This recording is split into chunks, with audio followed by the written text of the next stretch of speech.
popular government ama la akanda haziki Manipur leibra issue si settle to ngamgadara natragana koi fresh election ama darkar oibra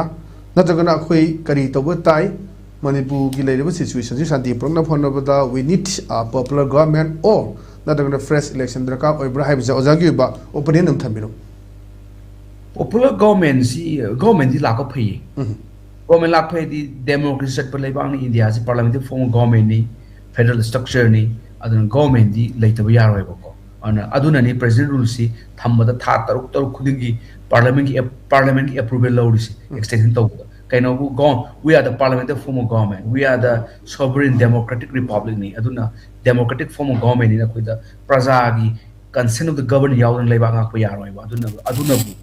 president will extend over the 6 months of they are taking approval of the both house of parliament under article 356 ki 3 makada clause number 3 makada tawrisi adu Manipur gi condition na aina haijabado sahi amadagi hena sangdokpa taragadi 356 ki clause number 5 ta piba condition ani to fulfill tawum changeba condition number 1 na India da national emergency 352 lairaba natraga Manipur gi swaida kai 352 lairaba ama sahi amagi hena sangdokpa yai president rule se aduga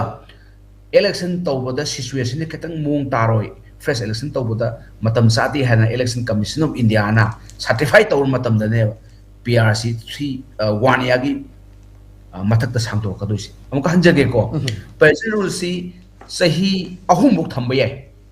sima law da yawre Indian constitution India da adu waraga su sahi ahum thamba yai heduna su bodam thamoy sahi tha taruk sangdo sum thamdoi ne adu tha taruk sangdo pudu da tha taruk andak sangdo khraga sahi ama sugi matam da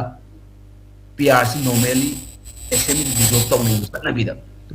adu wari na adu tawroi haraga di condition ani piba 356.5 ki condition fulfill to change adu ki case to Manipur do yor kadore adu aina khanbada